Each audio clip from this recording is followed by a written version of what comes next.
تمام تعریفیں اس رب کائنات کے لیے سزاوار ہیں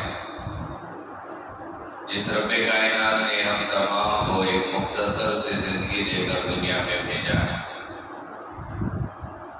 ربیع الاول کا مہینہ چل رہا ہے۔ شروع مہینے سے اللہ کے نبی علیہ الصلوۃ والسلام کی زندگی پر، حیات پر مختصر روشنی ڈالی جا رہی ہے۔ احادیث مبارکہ میں صحابہ کرام رضی اللہ عنہم اجمعین نے اللہ کے نبی صلی اللہ علیہ وسلم کی زندگی کی ایک ایک چیزیں نوٹ کی ہیں، بیان کی۔ جتنے بھی انبیاء علیہ السلام دنیا میں آئے، کسی نبی کی مکمل زندگی لکھی نہیں گئی ہے، محفوظ نہیں ہے۔ بس قرآن میں، حدیث میں جتنا تذکرہ آیا اتنا ہی ملتا ہے، لیکن ہمارے نبی کی زندگی کا ایک ایک پہلو لکھا گیا ہے، ہر چیز بیان کی گئی ہے۔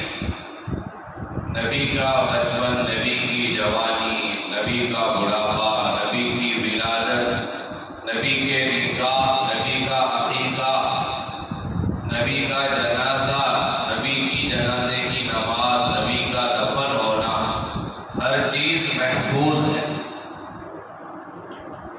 آج آپ تمام کے سامنے وہ مقامات بیان کیے جائیں گے جن مقامات میں اللہ کے نبی علیہ السلام اپنے آنسو بہائے ہیں، نبی اپنی زندگی میں روئے ہیں۔ تو وہ کون سے مقامات ہیں جہاں پر پیارے آقا تاجدار مدینہ جناب محمد رسول اللہ صلی اللہ علیہ وسلم کے آنکھ سے مبارک آنسو بہے ہیں؟ نبی کن کن مقامات پر روئے ہیں؟ رونا عیب نہیں ہے، رونا بری چیز نہیں ہے۔ ابھی آپ سنیں گے، خود اللہ کے نبی علیہ السلام نے ایک جگہ فرمایا، حضرت براء ابن عازب رضی اللہ عنہ نے پوچھا کہ اللہ کے نبی آپ رو رہے ہیں؟ حضرت براء کے سوال کے جواب میں نبی نے کہا، ھذا رحمت، یہ جو آنکھ سے آنسو نکل رہی ہے یہ بھی ایک رحمت ہے، اللہ کی نعمت ہے۔ سخت دل، پتھر دل والے کی آنکھ سے آنسو نہیں بہتے، تو آنکھ کا خشک ہو جانا بدبختی کی علامت ہے۔ انسان کو رونا ہی نہیں آ رہا، ماں کا انتقال ہوا نہیں رو رہا، دعا میں نہیں رو رہا، کسی جگہ نہیں رو رہا، اور کہہ رہا ہے کہ میں بہادر ہوں، پھر ماں کے جنازے میں نہیں رویا ہوں۔ یہ کوئی بہادری کی علامت نہیں، یہ بدبختی کی علامت ہے۔ جس جگہ رونا وہاں انسان نہیں رویا تو بدبخت ہے، وہ نیک بخت نہیں ہے۔ اللہ کے نبی علیہ السلام روئے ہیں اپنی زندگی میں، بہت سارے مقامات پر نبی روئے ہیں، احادیث میں اور اس کا چرچا ہے، تذکرہ ہے۔ پہلی جگہ جہاں اللہ کے نبی علیہ السلام نے اپنے آنسو بہائے وہ نبی کے بیٹے کا وصال ہے۔ نبی کے بیٹے کا جب انتقال ہوا تو اللہ کے نبی روئے۔ اللہ کے نبی علیہ السلام کے 3 بیٹے بچپن میں انتقال کر گئے، کوئی بیٹا جوانی کو نہیں پہنچا، کوئی بیٹا بڑا نہیں ہوا۔ 3 بیٹے اللہ نے دیا، حضرت ابراہیم ماریہ قبطیہ سے ہیں، بقیہ ساری اولاد حضرت خدیجۃ الکبریٰ رضی اللہ عنہا سے ہیں۔ بچپن میں ہی تینوں بیٹے انتقال کر گئے۔ حدیث پاک میں آتا ہے، روایت میں آتا ہے، حضرت ابراہیم پیدا ہوئے، یہ نبی نہیں، حضرت ابراہیم کے نبی کے بیٹے کا نام ہے، ہمارے نبی کے پیدا ہوئے۔ تو عرب میں یہ رواج تھا کہ پرورش کے لیے دیہات کو، کھیڑے کو بھیجے جاتے تھے بچے، کیونکہ کھیڑے کی، دیہات کی جو ہوا ہے، فضا ہے، وہ اچھی رہتی ہے شہر کے مقابلے میں، اور زبان دیہاتیوں کی اوریجنل رہتی ہے۔ کنڑ شہر کی ہمارے مکس رہتی ہے، کھیڑے والے کی مکس نہیں رہتی، اوریجنل رہتی ہے۔ تو زبان سکھانے کے لیے اور صحیح تربیت کے لیے، پرورش کے لیے بچوں کو عرب میں دیہات کو بھیجا جاتا ہے۔ تو بہرحال حضرت ابراہیم بیمار ہوئے، اللہ کے نبی علیہ السلام کو بتایا گیا کہ آپ کے بیٹے ابراہیم بیمار ہوئے ہیں۔ اللہ کے نبی علیہ السلام تشریف لائے، تشریف لانے کے بعد اپنے بیٹے حضرت ابراہیم بچے ہیں، چھوٹے سے دودھ پیتا بچہ ہے، گود میں لیا۔ حدیث روایت میں آتا ہے حضرت ابراہیم کی آخری سانسیں چل رہی تھی بیٹے کی۔ بیٹے کے سامنے باپ کا بہت جنازے نکل جاتے ہیں، لیکن بہت کم ہوتا ہے کہ باپ کے سامنے بیٹے کا جنازہ نکلتا ہے۔ بیٹے کا جنازہ جب باپ کے آنکھوں کے سامنے نکلتا ہے تو باپ بڑا رنجیدہ ہوتا ہے، غمزدہ ہوتا ہے۔ نبی وہ بھی انسان تھے، افضل انسان تھے، بیٹا ہے، گود میں ہے، آخری سانسیں چل رہی ہیں، اب ادھر انتقال ہو گیا حضرت ابراہیم رضی اللہ عنہ کا۔ اللہ کے نبی کی آنکھ سے آنسو جاری ہے، بہہ رہے ہیں۔ ادھر اللہ کے نبی بیٹے کے فراق پر رو رہے ہیں، ادھر مکے کے کافر نبی کو تانا دے رہے ہیں۔ کافر صرف موقع کی تلاش میں رہتے تھے، موقع آ جائے نبی کو ستایا جائے، نبی پر نمک چھڑکا جائے۔ ادھر مکے کے کافروں نے نبی کو کیا کہا، یہ چرچا کیا، یہ بات پھیلائی، اب نبی کا محمد کا مشن زیادہ دن چلنے والا نہیں ہے۔ یہ جو مشن لے کر آئے ہیں، یہ جو دین لے کر آئے، اسلام مذہب جو لے کر آئے ہیں، اب یہ زیادہ دن دنیا میں نہیں چلے گا، یہ ختم ہوگا۔ کیوں؟ کیونکہ آپ جانتے ہیں باپ اگر کوئی فیکٹری شروع کیا، اگر اس باپ کا کوئی بیٹا نہیں ہے تو باپ کے انتقال کے بعد فیکٹری بند ہو جائے گی یا کوئی اور لے لیں گے۔ باپ کی چیزیں اور چلتی رہنے کے لیے وہ کام بیٹا کرے گا، بیٹے کے بعد پوتا کرے گا۔ تو لہذا جس کی اولاد میں بیٹے نہیں ہیں تو پھر اس باپ کا نام ختم ہو جائے گا۔ بیٹی ہوگی تو باپ کا نام نہیں ہوگا، کیونکہ بیٹی جائے گی داماد کے گھر، وہ جب اس کا نکاح کسی اور خاندان میں ہوگا وہ وہاں چلے جائے گی، اس کی اولاد اس کے شوہر کے نام سے مشہور ہوگی، باپ کے نانا کے نام سے مشہور نہیں ہوگی۔ تو اللہ کے نبی کو اسی کو سامنے رکھ کے کہا اب تمہارا مشن ختم ہو جائے گا، تمہارا کام ختم ہو جائے گا، کیونکہ تمہارا کوئی بیٹا نہیں ہے، تمہارا مشن آگے کون لے کر جائے گا، بیٹا ہی نہیں ہے تو کون لے کر جائے گا۔ یہ تانا دیا گیا اللہ کے نبی کو حضرت ابراہیم کی وصال پر۔ ادھر نبی غمزدہ ہیں، آنکھ سے آنسو جاری ہیں، رو رہے ہیں، ادھر کافر تانا دے رہے ہیں۔ اللہ نے نبی کو تسلی دینے کے لیے قرآن اتارا۔ یہ حضرت ابراہیم کے انتقال پر یہ تانا جب دیا گیا تو قرآن اتارا۔ سب سے چھوٹی سورت سب کو یاد ہے، اِنَّا أَعْطَيْنَاكَ الْكَوْثَرَ فَصَلِّ لِرَبِّكَ وَانْحَرْ إِنَّ شَانِئَكَ هُوَ الْأَبْتَرُ۔ اے نبی جی، یہ آپ کو جو تانا دے رہے ہیں کہ آپ کا کام ختم ہو جائے گا، آپ کا نام ختم ہو جائے گا، کیونکہ آپ کے نام کو آگے لے کر جانے والے وہ بیٹے ہوتے ہیں، اولاد ہوتی ہے۔ اب بیٹا نہیں دنیا میں نہیں رہا تو آپ کا مشن ختم ہوگا، نام ختم ہوگا۔ آپ انہیں کہہ دیجیے کہ ہم نے آپ کو کوثر، آب کوثر دیا ہے، حوض کوثر دیا ہے۔ قیامت میں جو حوض کوثر ہوگا اس کا مالک ہم نے آپ کو بنایا ہے۔ فصلی لربک، اپنے رب کے نام سے نماز پڑھیے، وانحر، قربانی دیجیے، ان شانئک هو الابتر۔ آخری آیت میں اللہ نے بتایا آپ کا نام کہاں سے ختم ہوگا۔ جو یہ تانا دے رہے ہیں، جن کے 4، 6، 8، 10 بیٹے ہیں، ان بیٹوں کے ہونے کے باوجود ہم ان کے نام کو مٹی میں ملا دیں گے۔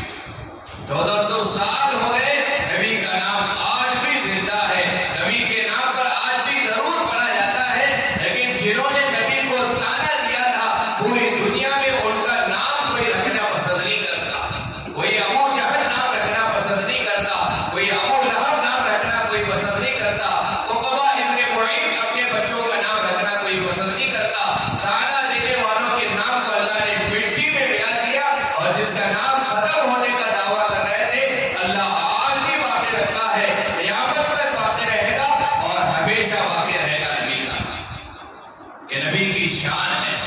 اب یہاں سوال یہ پیدا ہوتا ہے، اللہ کے نبی کو اللہ نے بیٹے دے کر چھینا کیوں؟ یہ درمیان میں یہ مسئلہ، یہ سمجھ کر آگے بڑھے۔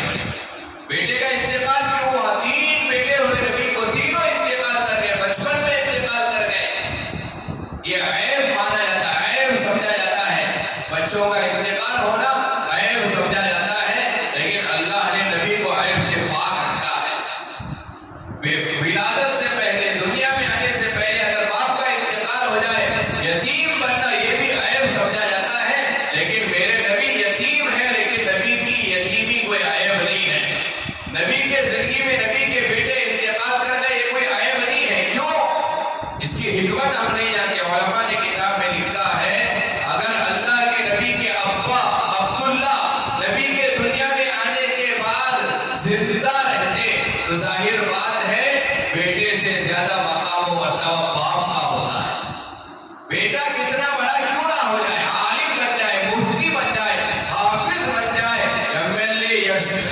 جو بھی بن جائے لیکن ایک باپ کے سامنے اس کی کوئی ویلیو نہیں رہتی.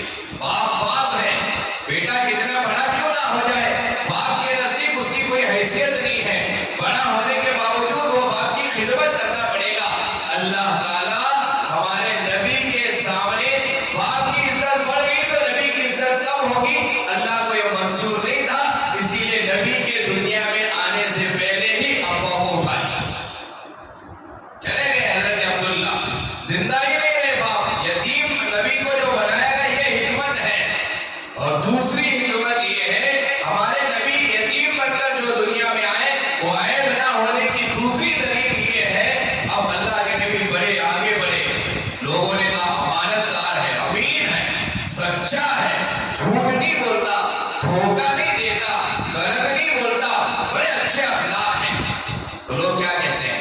باپ کی تربیت کا نتیجہ ہے، باپ نے سکھایا ہے، باپ نے اسے اچھا بنایا ہے. اللہ تعالیٰ کو یہ بھی منظور نہیں تھا کہ لوگ کیوں کہیں کہ محمد کی جو تربیت باپ نے کی ہے. تو اللہ یہ بتانا چاہتا ہے کہ محمد جو بھی ہے وہ اپنے آپ ہے، ہم نے اس کی تربیت کی ہے، ہم نے اللہ کے نبی ہمارے لاڈلے کو آگے بڑھایا ہے. یہاں باپ کا ہاتھ نہیں ہے، یہاں ماں کا ہاتھ نہیں ہے. اسی لیے ولادت سے پہلے ابا دنیا سے چلے گئے، دنیا میں اللہ کے نبی آئے، 6 سال کی عمر ہے، والدہ کا بھی انتقال ہو گیا. 2 سال گزر گئے والدہ کے انتقال پر، دادا پرورش کر رہے تھے عبد المطلب. 8 سال کی عمر ہے، دادا کا انتقال ہو گیا. چچا کی پرورش میں ابو طالب، چچا کو اللہ نے اٹھا لیا. بیوی ساتھ دے رہی تھی خدیجہ، خدیجہ کو اللہ نے اٹھا لیا. کیا یہ عیب ہے؟ کیا نبی کے لیے بری چیز ہے؟ نہیں نہیں. عبداللہ باپ کا انتقال ہو جانا، بیوی آمنہ ماں کا انتقال ہو جانا، دادا عبد المطلب کا انتقال ہو جانا، ساتھ دینے والے ابو طالب کا انتقال ہو جانا، ساتھ دینے والے بیوی خدیجہ کا انتقال ہو جانا. اللہ مجھے اور آپ کو یہ بتا رہا ہے، مجھے اور آپ کو اللہ یہ سمجھا رہا ہے میرے نبی کو دنیا کی کسی انسان کی ضرورت نہیں ہے، نہ باپ کی، نہ ماں کی، نہ دادا کی، نہ چاچا کی، نہ بیوی کی. اس کی تربیت ہم کریں گے، اس کی جائز خواہش ہم پورا کریں گے. اگر یہ کھلونا کھیلنے کا جی چاہے گا بچپن میں، چاند کو کھلونا بنا کر پیش کریں گے، چاند کو کھلونا بنا کر پیش کریں گے. ایک جگہ سے دوسرے جگہ سیر کرنے کا جی چاہے، ہمارا جی چاہتا ہے گھومنے کا، ہم ممبئی جاتے ہیں، آگرہ جاتے ہیں، دلی جاتے ہیں. اللہ نے کہا میرے محبوب اگر تیرا جی چاہے سیر کرنے کا تو ہم تجھے معراج پہ بلا لیں. تجھے دنیا کی ضرورت ہی نہیں ہے، انسانوں کی ضرورت نہیں ہے. اس نبی کی ولادت اور وفات اس مہینے میں ہوئی. وہ نبی 8 مقامات پہ رویا ہے. پہلی جگہ جو ہمارے نبی کے آنکھ سے آنسو رہے وہ بیٹے کے انتقال پر، اور بیٹے کے انتقال پر اللہ کے نبی روئے. ہمیں بتا رہا تھا بیٹے کا مر جانا نبی کے لیے عیب نہیں ہے، کیونکہ اللہ تعالیٰ نبی کی زندگی میں نبی کی اولاد کو، بیٹوں کو اس لیے اٹھا لیا کیونکہ اگر بیٹے زندہ رہتے تو بہت بڑا فتنہ ہوتا. فتنہ کیا ہوتا؟ چیئرمین کے مرنے کے بعد بیٹا چیئرمین، صدر کے مرنے کے بعد بیٹا صدر. ہوتا نہیں ہوتا؟ انہیں مریا بھی اس کے بیٹے کو چیئرمین بناؤ. جی صدر صاحب مرے، بیٹے کو صدر بناؤ. کہ پہلے سے چل رہی ہے چیز، سمجھے؟ اب نبی کا انتقال ہو جاتا اور بیٹا زندہ رہتا تو اتنا بڑا فتنہ ہوتا کہ اب بیٹے کو نبی مانو. محمد کا انتقال ہوا، نبی تھے تو اب ان کے بیٹے کو نبی مانیں گے. بہت بڑی تعداد گمراہ ہو جاتی. اللہ کے نبی آخری نبی، اب کوئی نبی نہیں. تو ہمارے نبی کے بعد کسی کو نبی بنانا نہیں تھا. بیٹا اگر زندہ ہوتا ہمارے نبی کا تو قوم محبت میں آ کر اسے نبی کا درجہ دے دیتی. اسی لیے اللہ تعالیٰ بچپن ہی میں نبی کی اولاد کو، بیٹوں کو اٹھا لیا. یہ حکمت ہے، یہ عیب نہیں ہے. تو بہرحال پہلی جگہ جہاں اللہ کے نبی علیہ السلام کے آنکھ سے آنسو بہے ہیں وہ بیٹے کے انتقال پر. گود میں حضرت ابراہیم کا انتقال ہوا، اللہ کے نبی رو رہے ہیں، آنسو بہ رہے ہیں. حضرت براء بن عازب نے پوچھا اللہ کے نبی آپ رو رہے ہیں؟ تو اللہ کے نبی نے کہا ہذا رحمت، یہ آنکھ سے آنسو بہنا بیٹے کے انتقال پر یہ رحمت ہے، یہ کوئی بری بات نہیں ہے. انسان کی زندگی میں اللہ تعالیٰ غم لاتا ہے، پریشانیاں لاتا ہے، آنسو نکلتے ہیں. تو آنسو کا نکلنا کوئی عیب نہیں ہے، بری بات نہیں ہے. ہمارے نبی کی آنکھوں سے آنسو نکلے. یہ پہلا مقام ہے روئے جو جس سے کہ اللہ کے نبی روئے. دوسرا مقام حدیث پاک میں جہاں اللہ کے نبی کے رونے کا تذکرہ آتا ہے. ارے بھائی ناچنا تو دیکھ لیا, نبی کا ہنسنا بھی سن لیا, تھوڑا سن لو کہ نبی کہاں کہاں روئے ہیں. ان مقامات پر رونے والے بنے, اس سنت کو ادا کرنے والے بنے.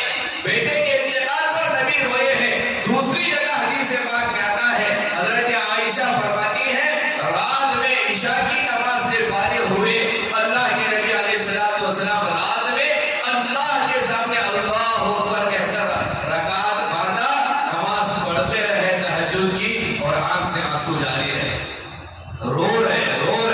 حدیث پاک میں آتا ہے نماز سے فارغ ہوئے, عائشہ رضی اللہ عنہا کی باری تھی, اللہ کے نبی عائشہ کی خدمت میں آئے. حضرت عائشہ کا گود ہے, نبی کا سر ہے, اللہ کے نبی رو رہے ہیں. حضرت عائشہ فرماتی ہے اتنا روئے کہ میرا گود بھیگ گئے.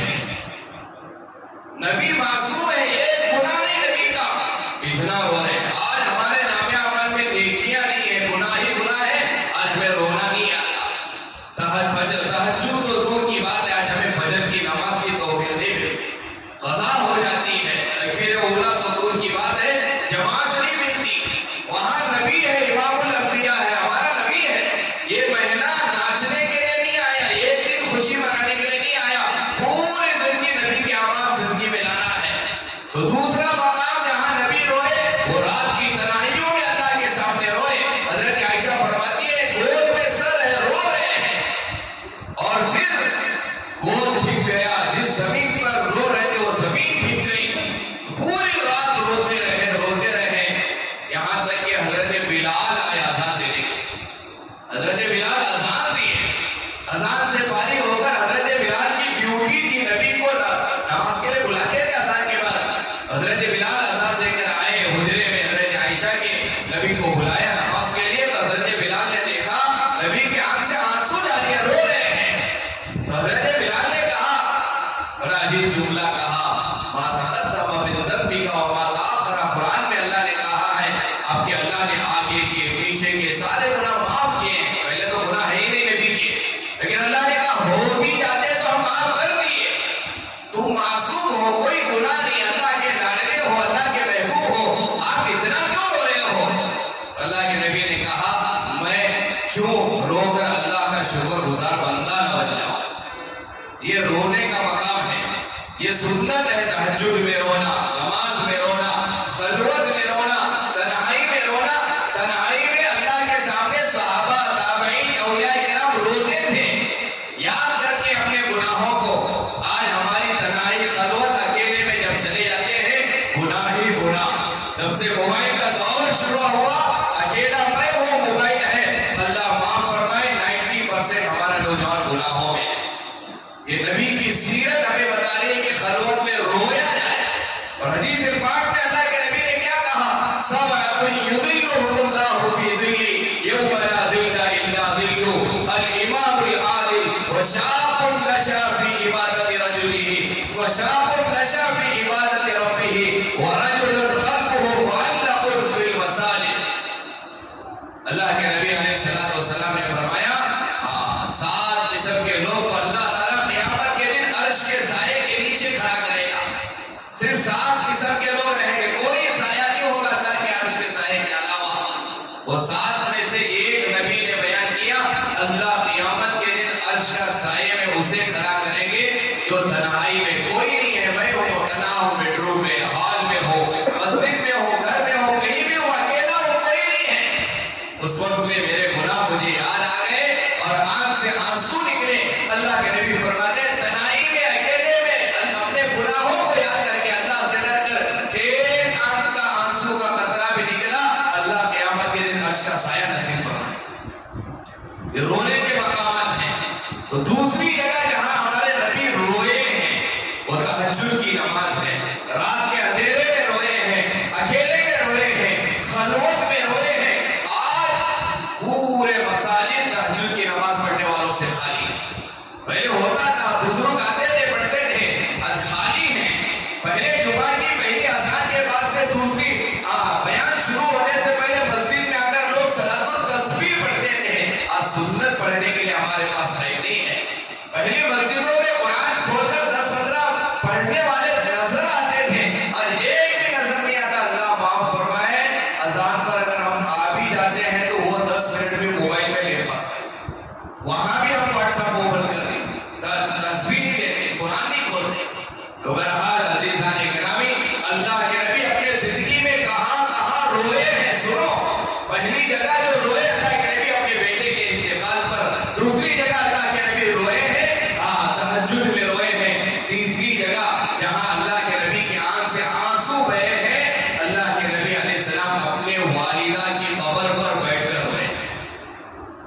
اپنے والدہ بی بی آمنہ 6 سال کی عمر میں انتقال ہو گیا.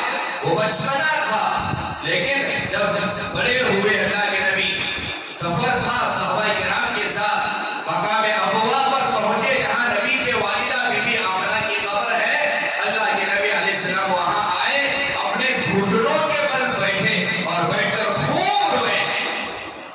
آج اللہ معاف فرمائے، باپ کا انتقال ہوتا ہے تو شروع میں 6 مہینے سال تک ہمارے جاتی قبرستان کو جھوما جھوما جانا شروع کرتی، پھر 15 دن، پھر مہینے میں، پھر تھوڑے 1 سال 2 سال گزر گئے، پتہ نہیں کب جانے کا موقع آتا. ہمارے بڑوں کی قبروں پر حاضری نہیں دیتے ہم لوگ. باپ کا انتقال ہوا، باپ کی پتہ نہیں کتنے لوگ ہوں گے، کتنے مہینے ہوں گے اپنے باپ کی قبر کو جا کر، اپنی ماں کی قبر کو جا کر کتنے مہینے ہوئے ہوں گے، دوست کی قبر پہ جا کے کتنے مہینے ہوئے ہوں گے. ربی جن کے ذریعے سے ہم دنیا میں آئے، جنہوں نے ہماری تربیت کی، پرورش کی، پالا بڑا کیا، جب وہ دنیا سے چلے گئے، ہفتے میں 1 دن 1 گھنٹہ ہمارے پاس وقت نہیں ہے ان کے قبر پر جا کر کم سے کم 3 مرتبہ سورہ قل اللہ، سورہ اخلاص پڑھ کر اِسارِ ثواب کریں. وقت نہیں ہے ہمارے پاس قبر پر جانا، اِسارِ ثواب کرنا. یہ سنت ہے. نبی گئے اپنی ماں کی قبر پر، اپنے گھٹنوں کے بل قبر کے پاس رکھے اور روئے. اتنا روئے، اتنا روئے، حدیث پاک میں آتا ہے جتنے صحابہ نبی کے ساتھ آئے تھے سارے صحابہ کے آنکھ سے آنسو بہے. سارے صحابہ روئے. نبی کا رونا دیکھ کر صحابہ کے آنکھ نہیں تھمے، وہ بھی روئے. یہ تیسرا مقام ہے جہاں پر اللہ کے نبی علیہ السلام روئے ہیں. اور چوتھی جگہ جہاں اللہ کے نبی روئے، ایک مرتبہ اللہ کے نبی بیٹھے ہیں. حضرت عبداللہ ابن مسعود، بخاری کی حدیث ہے، حضرت عبداللہ ابن مسعود کو اللہ کے نبی نے بلایا. عبداللہ آج قرآن سننے کو جی چاہتا ہے، مجھے پڑھ کر سنا. عبداللہ ابن مسعود نے اللہ کے نبی سے کہا، اللہ کے نبی قرآن آپ پر اترا ہے، قرآن آپ پر نازل ہوا ہے، میں آپ کو قرآن سناؤں. اللہ کے نبی نے حضرت عبداللہ ابن مسعود سے کہا، ہاں عبداللہ آج مجھے سننے کو جی چاہتا ہے، قرآن سننے کو. ہمیں سیکھے شریف پڑھنا کہاں سے پڑھیں گے؟ یہ ہماری عادت ہے، یہ ہمارا رونا ہے. کہاں ہم نبی کے عاشق ہیں، کہاں نبی کے دیوانے ہیں. زبان سے کہنا آسان نہیں ہے، زبان سے کہنا آسان ہے. کیا فائدہ زبان سے کہنے سے؟ لوگ کہیں کہ یہ عاشق رسول ہے. دیکھو کیسا عاشق رسول ہے، روزانہ 2 گھنٹے قرآن پڑھتا ہے، پیپر پڑھنے کے لیے ٹائم ہے، نیوز دیکھنے کے لیے ٹائم ہے، 1 رکوع پڑھنے کے لیے ہمارے پاس ٹائم نہیں ہے قرآن پڑھنے. کیسے انقلاب آئے گا، کیسے حالات بدلیں گے؟ کیس نہیں ہوگا سیرت کمیٹی کے ذمہ داروں پر تو کیا ہوگا؟ صحیح تربیت ہمارے نوجوانوں کی نہیں ہوئی، بزرگوں پر کیس ہوا، باقر کی سیرت کمیٹی کے ذمہ داروں پر کیس ہوا. وجہ بگڑے ہوئے نوجوان، ناچنے والے نوجوان، گانجا مارو نوجوانوں کی وجہ سے بزرگوں پر کیس ہو رہا ہے. اب پریشان ہے. یہ نبی کی صحیح سیرت کو سنے نہیں، سمجھے نہیں، زندگی میں لائے نہیں، تو حالات نہیں بگڑیں گے تو کیا ہوگا؟ تو اللہ کے نبی کی چوتھی جگہ جہاں اللہ کے نبی روئے ہیں، حضرت عبداللہ ابن مسعود سے کہا، اللہ کے نبی قرآن سناؤ مجھے. تو عبداللہ ابن مسعود سورہ نساء پڑھنا شروع کیے. پڑھتے رہے، پڑھتے رہے. فَكَيْفَ إِذَا جِئْنَا مِن كُلِّ أُمَّةٍ بِشَهِيدٍ وَجِئْنَا بِكَ عَلَىٰ هَٰؤُلَاءِ شَهِيدًا.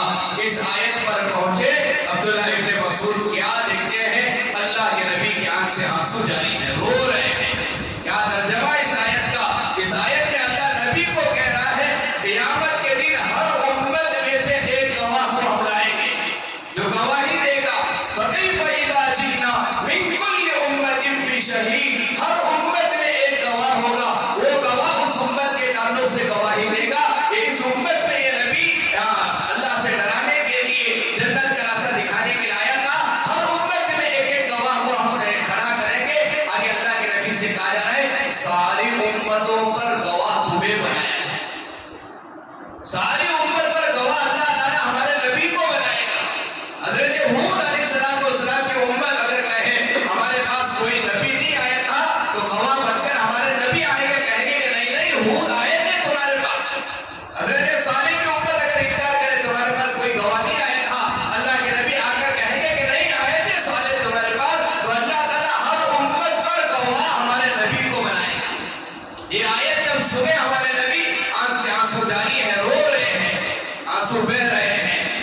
چوتھی جگہ جہاں اللہ کے نبی کی آنکھ سے آنسو بہے، پہلی جگہ بیٹے کا انتقال پر، دوسری جگہ رات کی تنہائی تہجد کی نماز میں، تیسری جو جگہ جہاں اللہ کے نبی روئے اپنی ماں بی بی آمنہ کے قبر مبارک پر بیٹھ کر روئے، اور چوتھی جو جگہ ہے جہاں اللہ کے نبی کی آنکھ سے آنسو بہے وہ قرآن مجید کی تلاوت سن کر روئے۔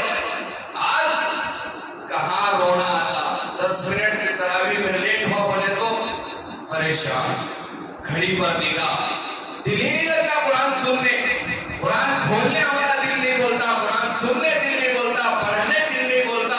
کتنے مہینے ہوئے ہوں گے قرآن کھول کر، ہمارے گھروں کی قرآن کی حالت دیکھو، دھول بیٹھ گئی۔ ان دلات میں ذرا صفائی کرے رہی ہے، بس پڑھنے کی توفیق نہیں ہوتی، پھر چپکا چپی چھوڑا کر وہ انہیں دادو کرا لیں گے، انہیں لمبو پھیرے لیں گے، انہیں یہ کرا لیں گا۔ ارے نہیں بھی کوئی لمبو نہیں پھیرایا، وہ قرآن بددعا دے رہا روزانہ ہمیں، جو مجھے گھر میں رکھے ہو، نہ پڑھ رہے ہو نہ کھول رہے ہو۔ اللہ کے نبی نے کہا کہ اپنے گھروں کو شیاطین سے پاک کرو سورہ بقرہ کی تلاوت کے ذریعے سے۔ اور قرآن نہیں پڑھتے، عاملوں کے چکر میں پڑے ہوئے ہیں، چیٹھی چپٹوں کے چکر میں پڑے ہوئے ہیں۔ آج ہمارے گھروں میں قرآن کھولنے کے مستورات کو ٹائم نہیں، سیریل میں ہمارے عورتوں کے زندگیاں تباہ و برباد ہو رہے ہیں۔ یہ مقامات ہیں جہاں اللہ کے نبی علیہ السلام روئے ہیں، اور بھی مقامات ہیں جہاں اللہ کے نبی علیہ السلام نے اپنے آنکھ سے آنسو بہائے ہیں۔ انشاءاللہ آئندہ جمعہ اللہ کے نبی کے رونے کے مقامات کو بیان کیا جائے گا۔ ایک اور گزارش سن، بہت سارے فتنے جہاں رونما ہو رہے ہیں، وہاں ایک فتنہ یہ بھی ہے، باطل یہ محنت کر رہا ہے کسی بھی طریقے سے نوجوانوں کو، قوم کو علماء سے دور کر۔ اسپین ایک ایسا ملک تھا جہاں آپ جاؤ آج بھی ایک ایسا آپ کو قبرستان ملے گا جس قبرستان کا رولز یہ تھا، شرط یہ تھا کہ بخاری شریف پڑھانے والے شیخ الحدیث کا ہی صرف جنازہ کرا سکتا۔ قبرستان بخاری شریف یعنی پورے شیخ الحدیث کا قبرستان، ایسے بخاری شریف پڑھانے والوں کی تعداد تھی ایک زمانے میں، پورا مسلمانوں میں علم کا ولولہ تھا، دینی علم کا ولولہ تھا۔ لیکن ایک وقت ایسا آیا کہ وہاں اللہ کا نام لینا شروع ہو گیا، اللہ کا نام لیا گیا تو سزائے موت سنائی جاتی تھی۔ یہ محنت ہوئی وہاں پر، جہاں ایک دور وہ تھا ہر گلی میں ہر محلے میں بخاری پڑھانے والے استاد ملتے تھے، حافظ قرآن ملتے تھے، اور ایک زمانہ وہ آیا کہ اللہ کا نام لینا وہاں جرم عظیم ہو گئے۔ پہاڑوں کے درمیان میں جا کر یہاں محنت کرنے والوں نے وہاں اسی محنت کی، اوپر شراب کی دکان دکھائی جاتی تھی، اندر قرآن پڑھایا جاتا تھا، ایسے چھپ کر قرآن پڑھانا پڑا۔ تو وہاں تحقیق ہوئی کہ ایسا ملک جہاں ایسے علم کا ولولہ، دین کا ایسا خطرناک کام ہوتا تھا، لیکن بعد میں یہ جو حالات بگڑنے کی وجہ کیا ہے؟ تو معلوم یہ ہوا کہ باطل طاقت، یہ جو بگڑنے کی وجہ بنی باطل طاقت، سرچ کے سرچ کس بنیاد پر یہاں اتنا دین ہے اور اس دین کے کام کو ختم کرنے کے لیے کیا کرنا چاہیے۔ تو ریسرچ میں یہ نکلا کہ یہ جو قوم ہے ان قوموں کا لنک علماء کرام کے ساتھ، علم والوں کے ساتھ۔ جب ان لوگوں کو، قوم کو علماء کے تعلق سے بدظن کریں، انہوں بھولے ہیں وہ کو ہمارے کے دماغ میں فٹ کریں، اور انہوں ان سے مسئلہ پوچھنا چھوڑ دیے، قرآن سیکھنا چھوڑ دیے، حدیث سیکھنا چھوڑ دیے، آہستہ آہستہ ملک سے ہمارے دین ختم ہوگا، اسلام ختم ہوگا۔ اس کے پیچھے محنت کیے، لوگوں کو، نوجوانوں کو علماء سے کاٹے، دور کیے، پھر جا کر وہاں اسلام کا نام و نشان مٹ گیا۔ آج وہی باطل طاقت ہندوستان میں محنت کر رہی ہے، کسی بھی طریقے سے مسلمان نوجوان علماء سے دور ہو جائے، علماء کی باتیں نہ سنیں، علم والوں کی باتیں نہ سنیں، دور کرنے کی بڑی محنتیں ہو رہی ہیں۔ اور یہ بتایا جا رہا ہے، میں پوائنٹ پر آ رہا ہوں، سنو ہمارے نوجوانوں، علماء سے ایسے دور کر کے بدل آپشن یہ دیا جا رہا ہے، جب تجھے کسی مسئلے کے تعلق سے معلوم کرنا ہے، کہیں کو تمہارے کلبی کے مولانا کو پوچھ لی، موبائل نکل گوگل پہ سرچ کر جواب آ جائے، گوگل کو مولانا بنا دی، یوٹیوب کو مولانا بنا دی، ہو رہا نہیں ہو رہا۔ گھر میں بیٹا پیدا ہوا تو 10 نامہ گوگل سے نکال کو ہم نہ سینڈ کرتا، کون سا رکھنا بولو بولو، 10 نامہ سینڈ کر لی، وہ اس کے اندر عجیب ترجمہ، کتاب بھیجا تھا ایک بندہ ہمارے محلے کا یہاں کا، اس کا جو ترجمہ تھا ناچنے والی، لاعبہ، لعبہ یلعبو کے معنی کھیلنا کودنا، لاعبہ کھیلنے والی ناچنے والی، انہیں گوگل میں ترجمہ اسے ملا محبت کرنے والی، اتنا اچھا معنی ہے مگر خیر دے گیا وہ لاعبہ و حمزہ سے عین اور حمزے میں فرق ہے بہت زیادہ، میں بول رہا ہوں ناچنے والی ترجمہ آتا، انہیں بولا نہیں گوگل میں یہ ملے، اور 14 سال ہمیں رگڑ رگڑ کو وہ پورا حسینہ پھاڑ کو مدرسے کی دال کھا کو وہ سب سکھ رہے تھے پانی میں، اس کا گوگل ہی صحیح، انہیں جو گوگل میں دے گیا وہ صحیح، ہمارا گیا پانی میں 14 سال سے جا کر مدرسے کو ہمیں گھر چھوڑ کو ماں باپ چھوڑ کو دوسرا سب چھوڑ کو سیکھے سو گیا، انہیں جو گوگل میں دے گا وہ صحیح، گوگل ہی جس کا مولانا، گوگل ہی جس کا مفتی صاحب، گوگل ہی جس کا حافظ صاحب، ارے سمجھو بغیر استاذ کے کوئی انجینئر نہیں بن سکتا، بغیر استاذ کے کوئی ڈاکٹر نہیں بن سکتا، بغیر کالج میں گئے کہ کوئی پروفیسر نہیں بن سکتا، تو بغیر مولانا کے کوئی دین کا علم کیسے حاصل کر سکتا؟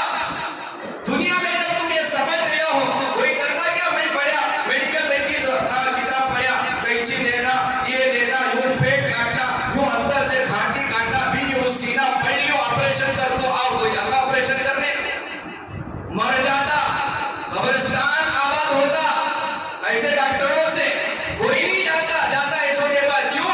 کیونکہ سرٹیفکیٹ نہیں ہے، لیکن گوگل کے پاس کون سی سرٹیفکیٹ ہے مولانا کی؟